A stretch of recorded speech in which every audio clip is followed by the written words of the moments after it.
It's my favourite time of year where me and Ben sit together and give our predictions for the upcoming season. This one's going to be just the men's. It's going to be the 4 Grand Slams and the top 10. Make sure to play along at home and may the best man win. Maybe me again.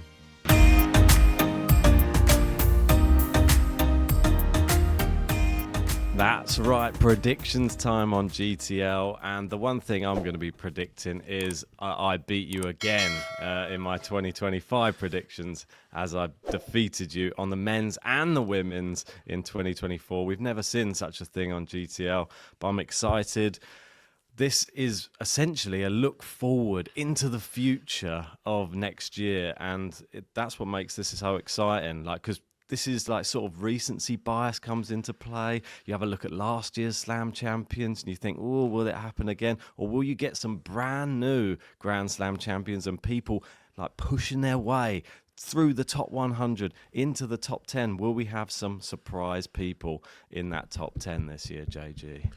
Firstly, I didn't know my co-host was Nick Kyrgios. That arrogance needs to leave the show immediately. You beat me last year. It doesn't happen often. Very, very bizarre that it was from both of them, the men's and the women's. I think the women's is the big shock. I don't think you've ever really beaten me on any women's predictions. Yeah, weird.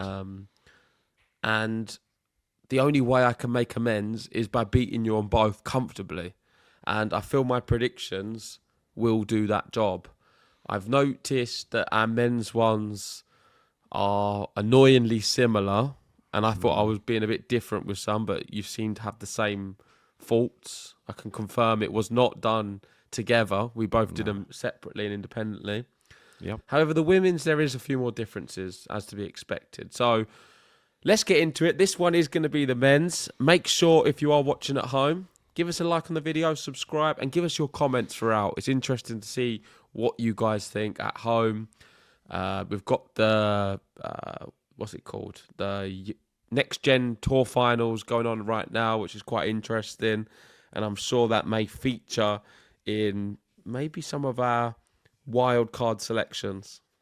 Yeah, definitely. I think that's probably the best way to end the year, with some of the younger players playing a tournament, a bit more fun. And yeah, I think it will play a factor. And it's somebody you can maybe look out for in the 2025 season who may have a breakout year next year. Obviously, it's a completely different format, but it still gives you a little bit of a teaser of like who's up and coming on the tour. So very, very excited to see the top 10. And I'm just really hoping that I haven't made some massive errors in this top 10, because there's some big players, you'll see, missing. Yeah, for me too. I mean, it's hard to get them all in there. And I feel like over the years, I've put too many of the big hitters in and it's just not worked.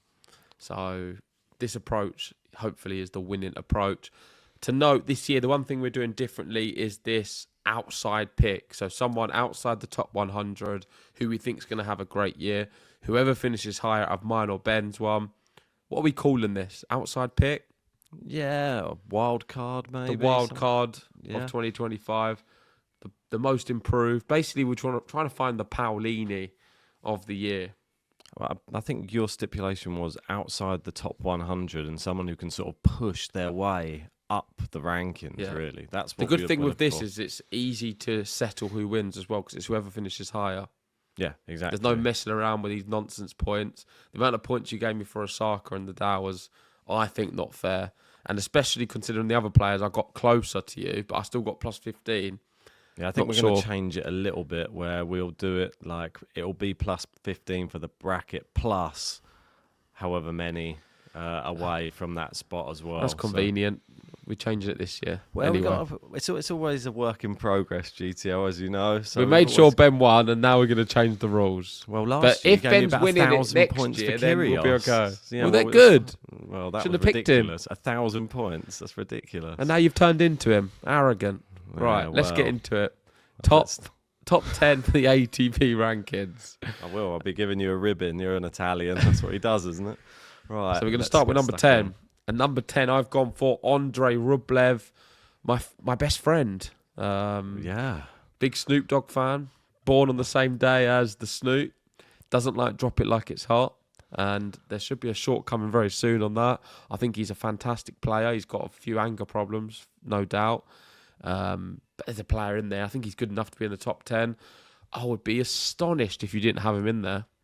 Well, this is probably going to be one thing that sort of upsets a few people because Andrei Rublev, for me, well, you're going to find out sooner or later, and you've alluded to it already. He's not actually in my top 10. Casper Ruud, I was going to put him out as well, and then I thought, I've done that before. I'm not making the same mistake again. Casper Ruud, good enough at picking up points, plays loads of tournaments, and he's so good on the clay that he should be able to pick up enough points of the first half of the year to sort of guarantee his spot in the top 10, I reckon. Yeah, collects enough 250s and gets to a Grand Slam final or two. That's it. He knows what he's doing. He's like, I think he's got his whole tour like sort of worked out every year. He knows the tournaments he plays well in, and the other ones, I don't know. He just goes off and plays golf during the grass court swing. I think he's going to struggle. And I'm going to let it know now. He's not inside my top 10. Oh, there you go. So both got a big name out of the top 10 already. Someone who's definitely in for both of us, though. It's annoying, isn't it? It's both 9. Well, Because I had mine drawn up, and then when I saw yours was 9, I was like, yeah. But I can understand why we both did it. It makes sense. he's moved up one from last year for me. I went number 10, so now and he didn't make it. But I feel he is good enough to be a top 10 player for sure. It's just whether he can get his body in shape to be able to play all the tournaments and compete. Because if he can, then he certainly is a top 10 player. It's similar to Yannick Sinner. Yannick Sinner, when we first saw him, was a bit weak and struggled with the duration of slams and going through the big tournaments, just like Draper.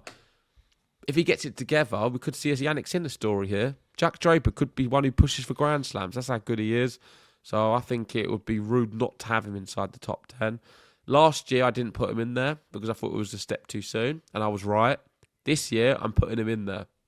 Well, I think last year was such a breakout year for him. I think it really came from... He won the UTS at the back end of last year, and then this year, he actually played some of his best tennis. He won his first ever tournament, and he got to the semi-finals of the US Open. I mean, can't say it wasn't a good year for him, really. And I think next year, if he just builds upon that, he's going to have the confidence now that he knows his limit of pain and the barrier now, and he can push that a little bit further. You saw it. He was on like the gas tank was on empty at the US Open, but he still didn't give up, kept pushing, and I think we'll see a revitalized Jack Draper in 2025.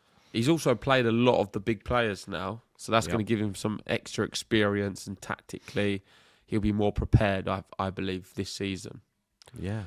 Number 8, my good friend Novak Djokovic. I've got him inside the top 10, but I've got him falling all the way to 8th. But I say falling, where did he finish this last year? 6th, I believe. So he's not falling much from last year's position, but for a Novak Djokovic, I think an 8th finish is quite drastic, but I just don't see him having a fantastic year. Sorry, I don't see him having a fantastic year. So I think on that, 8th would be pretty good. He'll have some runs in the slams, I'm sure. May pick up a title. I think he could pick up a title this year, Masters title, but I don't see him really competing with the others. Well, it's just a question of does he play that much tennis? That's the big question. And if he doesn't do well in some of the slams, then you're not going to pick up many points, are you? So Taylor Fritz for me. I know that he's finished. So you're having him dropping off? You think he's going to be worse next year? I mean, number 4. I think he's done so well in 2024. But he's been that good. It's going to be difficult to replicate for me, for Taylor Fritz. The fact he got to the US Open final, I'm not sure if he's going to get to a slam final again. He was very good against Zverev, wasn't he? Yeah. I mean, if he meets Zverev, I think he'd be okay. But if he doesn't and he comes up against Sinner, I think he loses. Probably loses to Djokovic still as well. I still think there are players out there that I think he beats Djokovic this year. 2025 is the year Taylor Fritz starts beating Novak Djokovic. Ooh, I don't like the sound of that. Let us know in the comments if you agree with JG. I don't know if I agree with that one. I think Djokovic will just turn it on just enough to be able to beat the likes of him. Fritz is young, he's hungry, he's getting better. I think he's going to have a good season again. Well, there you go. He's number 8 for me. This one, interesting. And here we go, 2 UTS players. You go first with your one. Well, you know him so well. You interviewed both of them. I did. Yeah. We saw was it the final UTS with Holger Rune in the final? And De Minaur won. Yeah. I've got him 7th. You've got Rune 7th. I can understand both of them. With De Minaur, I am worried about his serves because they're good, but I mean they're not as good as a lot of the other players in the top 10. Yeah. I just think he's such a great player, and seeing him in the flesh live, it blew me away at times how good he is. And the other thing is his professionalism. There's not many players inside the top 10 who are as professional as Alex de Minaur. He does not stray away from the rule book, and you don't see him letting anything slip. Very professional, cares about his body, cares about his training routines, got very good coaches around him and people. He's happy in his relationship with Katie Boulter. They push each other along. I just believe that he is a perfect kind of tennis player. Just I feel what lets him down is that power.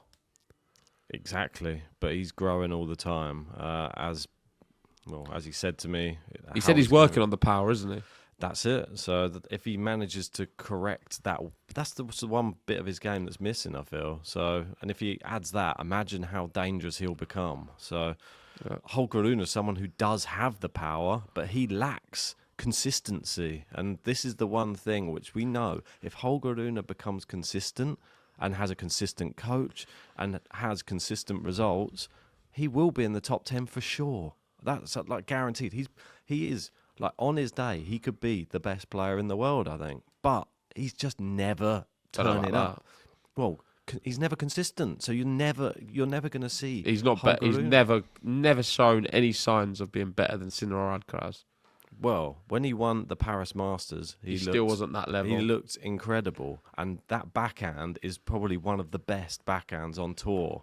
So it's just, yeah. I mean, it's up there. I'd say it's probably like top 3. Possibly. So it's just better than yours, slightly, yeah. Slightly. I only got a slice. So it's better than Berrettini's. But Holger Rune, it's just the mentality. If he gets the mentality right, then you know if he doesn't throw his dummy out the pram, he is a real contender on all surfaces as well. He's good on all of them. So let's see. Here we go. You've got him there as well. I'm not going to say anything about him. You've said everything we need to say. I think Rune, I think he's slightly better than what you've given him credit for. So I'm going to, as much as you loved him and I was slagging him off just a second ago, I think he's going to finish a little bit higher than you said. And you've got Djokovic finishing higher than what I thought. Yeah.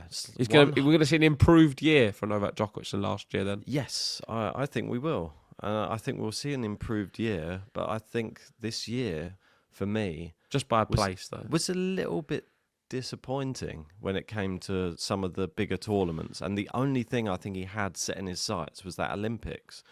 Now there's no Olympics. He's had a long time off. He's had a lot of time, hopefully not to forget how to play tennis.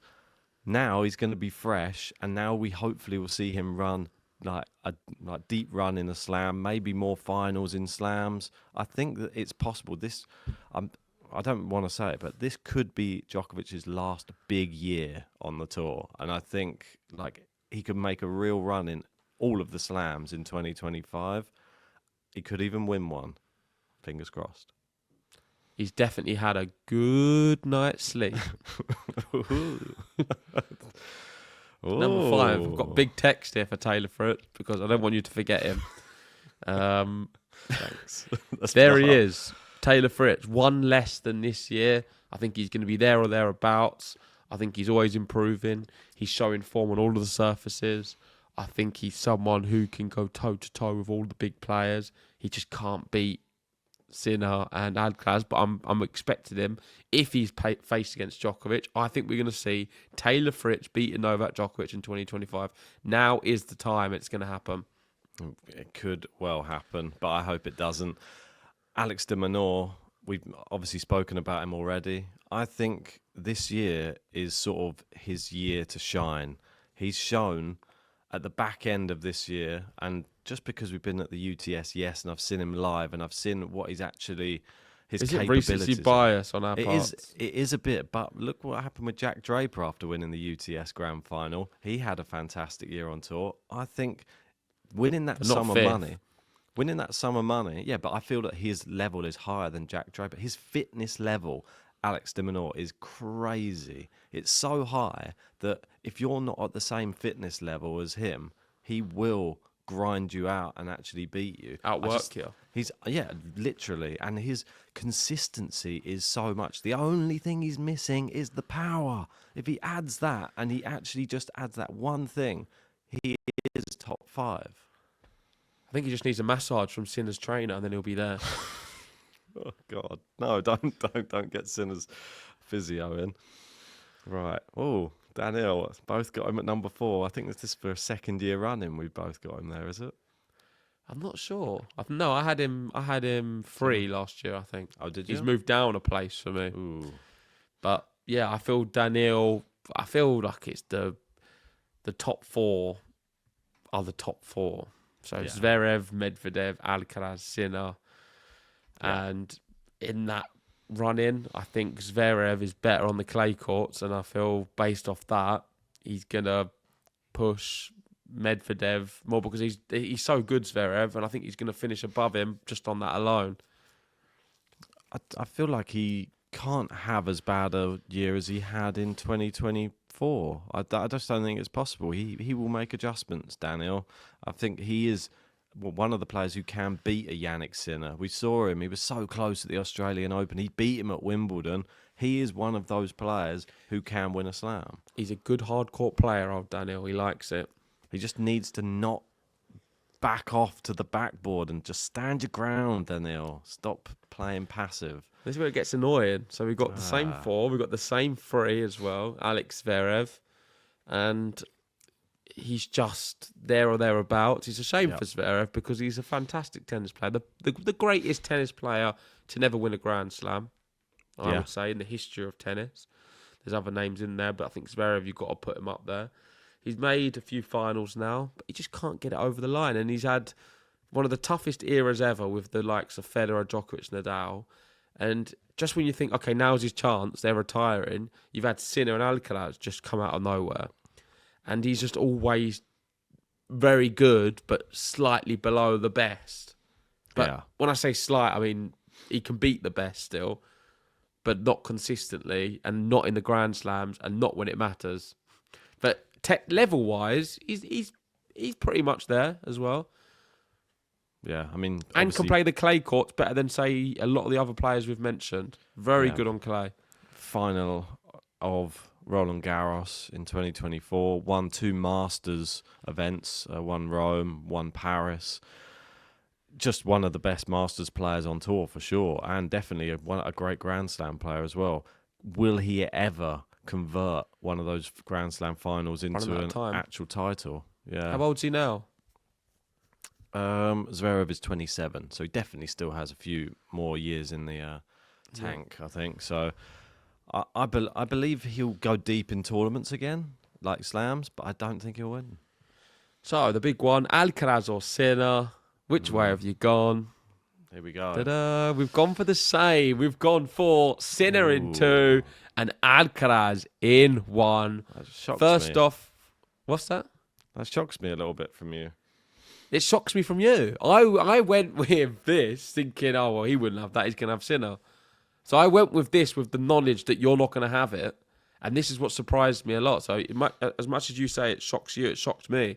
And do you want to give your reasoning or shall I give mine first? Go on. You go first. So mine's purely regarding the off-court antics. I'm not sure whether or not it may catch up on him a little bit, the media, next year. We may see him skip some certain events in certain places. Whether or not he's going to have some kind of ban or some investigations or something going on, I'm not sure as well. But even if he's allowed to play, I think it may have an impact on him, that hanging over him. It didn't seem to last year, and he seemed to be just as good as, if not better, at times. Yeah. I think it's going to catch up on him. And if it does, on that reason alone, I think Alcaraz is going to improve as well. But I think because of the Sinner doubts, that for me, Alcaraz will finish above him.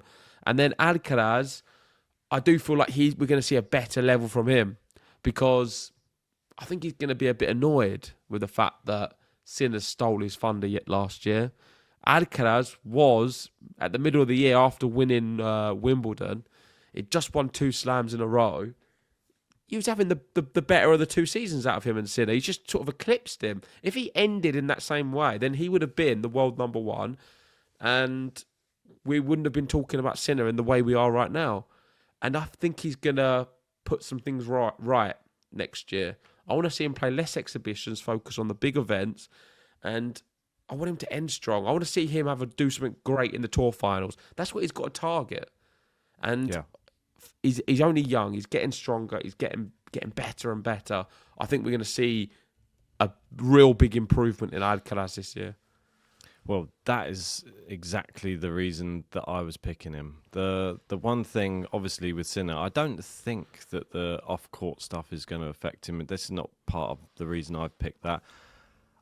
You got to remember, Carlos Alcaraz is 2 years younger than Jannik Sinner. He's 21 still. He's still very much growing as a man, as a tennis player, that type of thing. And I still think he has so much more growing to do. And like you said, he's going to be a little bit downbeat the fact that Jannik Sinner finished with so many more points than him, when Carlos beat Jannik. Didn't he beat him 3 times last year? And he was the better player in the head-to-head against Jannik Sinner. But it didn't ultimately end up being the best player of the year. Jannik Sinner more consistent over the whole course of the year. Less exhibitions, like you say. I don't think we'll see as many in 2025 from Carlos. He'll focus solely on the big tournaments, and I think he will end up being the world number 1. Right, here we go. This is the full list. So I've got Alcaraz, Sinner, Zverev, Medvedev, Fritz, Rune, de Minaur, Djokovic, Draper, and Rublev. That is my top 10. Let me know what you think. Who has the better list? Ben's is Alcaraz, Sinner, Zverev, Medvedev, de Minaur, Djokovic, Rune, Fritz, Draper, Ruud. So the difference is there. Is it Ruud only? Yeah, it's pretty much just Ruud and Rublev. The Ruud, Rublev, and the rest is just in a different order, but no some of the same. Tsitsipas in there. Right. No Hurkacz. There's a few big names that we're leaving out of the... and no Dimitrov, no Tommy Paul. Didn't put Ugo Humbert in there. A few other players that could have potentially got in there. Shelton, I got rid of him this year. Anyway, yeah, let's move on to the Slam predictions. Before we do the Slam, let's do our wild card. So the player outside the top 100. We don't have this on the slide, but Ben's going to put an image up of both players.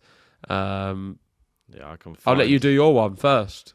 Well, what I can do is I can just share the Wikipedia, and then that way that we can read a little bit about them as well. I'm going to go first with my one. My one is actually playing in the next gen at the moment, and it is Lerner Tien. And this is somebody 19 years old from America. And, well, yeah, you can see here, left-handed, two-handed backhand, coming out of the University of Southern California. And you can see here, has had a very successful junior career, compiling a 76 wins, 23 win-loss record. I think he's ranked about 120 or something in the world. Yeah, I saw that. I think I sent that over to you. But yeah, 122 Mate, in the world. He's decent. Just scroll down a little bit. Look at his down. Look at his Grand Slam results in 2023. Final of the US Open, final of the Australian Open, semi-final of French Open. Yeah, I mean, just a really solid player across all the surfaces. And then won the doubles as well, the Australian Open. Yeah, serious player. Yeah, and he obviously gets a wild card into the actual US Open. He didn't do too bad, I think. I think he took a set from someone quite good. I can't remember who it was when he played in the US Open, but I was quite impressed with who he played. Let me just have a quick look. US Open 2024. I can have a look. It's Arthur Fils. Yeah. And Arthur Fils, he had a fantastic year as well. So for him to already be taking the sets off of somebody inside the top 30, I think big things are coming for Etienne. He's going to be learning. Definitely. Learning a lot in 2025. So my player is lower ranked than yours, but not by much. He's 145 in the world. Do you know who that is? Who could it be? Do you have a clue? Go on, bring it up if you know it. Is it João Fonseca? That's right. It is João Fonseca, someone who I have raved about on the channel a few times. I think I did a podcast on him. I think he's the future. Turned pro in 21. Similar to the guy you had. Maybe not, like some of the results haven't been so good, but what we've seen already from him in the ATP events. Yeah, very good. You can't really say the same about your guy. No, he's less tried and tested. Your guy has really sort of proved himself on the real big stage already. Yeah, I mean he won a match at Madrid and that's a Masters event. So we'll see. I mean it's gonna take him some time to adjust. I truly believe he is going to finish this year well inside the top 50, and I'm hoping banging on the door for sort of top 20, and that would be a brilliant achievement for him. That's where I see his game is. I've seen him at the next gen ATP finals going on at the moment. I watched a bit of it. He's been playing the best shots. I think he is the best player there, and I think he's better than your guy. And I believe that he is more ready. I think your guy's great, but I think it's going to be not next year, it'll be the year after. Maybe. I think Fonseca's ready now. And that's why, if we pair them two up, I'm very confident that Fonseca will finish higher ranked. Even though he's lower ranked right now, he will finish higher ranked than your guy. I think that when you're a clay court player as well, there are a few other... They tend to come through a little bit younger as well on the clay. I don't know why. But Mate, he's brilliant on the hard courts as well. Reminds He can me do a it on the little bit hard. of Sebac Wild. He reminds me a little bit of Brazilian. Sure. Right, anyway, back to the Grand Slam predictions. Let us know in the comment section who you've picked as your wild card outside the top 100 to have a sterling season in 2025. Here we go. Boring, isn't it, from us? Yannick Sinner, Very. Australian Open. He won it last year. But I don't know. I like it. It's just so good on the hard courts. I think he's going to start the year strong. He's going to be ready. And not much to say about this one. Nah, not really. I'm sure there's a lot of people out there. Roland Garros. There's a lot for you to say about yours. Maybe not for me, because I've gone for the guy who won it last year. Yeah. No Rafa. Keep with the Spanish theme. Carlos Alcaraz to win Roland Garros. I think you're a little bit annoyed that I had Alcaraz and he won it last year, and now you've just moved sides from Rafa now on to Carlos, another Spaniard. For me, I know this might sound crazy, but I think if Djokovic wasn't injured last year, I still believe on clay he is one of the best players, like clay court players in the world, and he's still, if his body is fit, he can grind like the best of them on clay. It's not all about power on clay. So him with his great, like, intelligent brain, he could just maneuver players around the court and just grind them out in long matches. So. He could look very good at the Olympics. Exactly, which right. was on clay at Roland Garros, and he beat Alcaraz. I think he would still struggle against Zverev. I think he would want this as well. He'd want another Roland Garros. Just keep on getting Roland Garros titles. Just get a little bit closer to Rafa. Right, onto the grass. Ooh. And I've gone for Yannick Sinner. I think it's crazy because I've got Sinner winning 2 slams, but I don't have him world number 1. But I think Sinner will win Wimbledon. I thought he was going to win it last year. It's a matter of time for me. I think it's a big one, a big motivation for him to tick that off. I think his serve is just so good that if he can get that firing at Wimbledon, it's going to be unplayable. And I would like this to be the final, and I would like Sinner to win it. Yeah, I'm going for Alcaraz to win 3 Wimbledons in a row. I think he could potentially become the best ever Wimbledon champion of all time. Like, I think his game suits grass so well. I'm actually excited to watch Alcaraz on the grass more than anything. It's so weird. I didn't think I'd ever say that, but Djokovic, I feel like the way he got dominated last year, that's why I'm going for Roland Garros for Djokovic, because I feel that may be the surface where he does better. The last slam of the year. Oh, There we go. I've gone for Daniil Medvedev to win the US Open, and you've got Yannick Sinner. So you're sticking with Sinner winning both hard court slams. Did you have Saber winning the hard court slams as well? You have Just to one wait of and them. see on that. You have to wait and see. We'll have to Watch wait the and next see. video. But yeah, I've gone for him. I think he is by far the best hard court player, and if no one else improves and gets to his level, he will win that. I thought he won the US Open. Put some a bit of a respect on canter. Daniel's name. Put some respect on Daniel's name. He can beat Yannick Sinner on a hard court, and he can beat him at the US Open. I know it didn't seem like that at times last year, and Sinner was just so much better than him. But I have a feeling, this is my prediction for the US Open, that Medvedev doesn't play either Alcaraz or Sinner. Sinner pulls out halfway through the tournament, not sure why, and Alcaraz loses against someone who we're not expecting him to lose to. Fonseca. Maybe, or Nick Kyrgios. And then from there, we're going to have Oh. Daniil Medvedev just clean up. Do you know what I mean? He's going to, a few big names go out, and we're going to see a Daniil masterclass. I want to and see for him Kyrgios take to out clean up. Sinner. That would be the best one.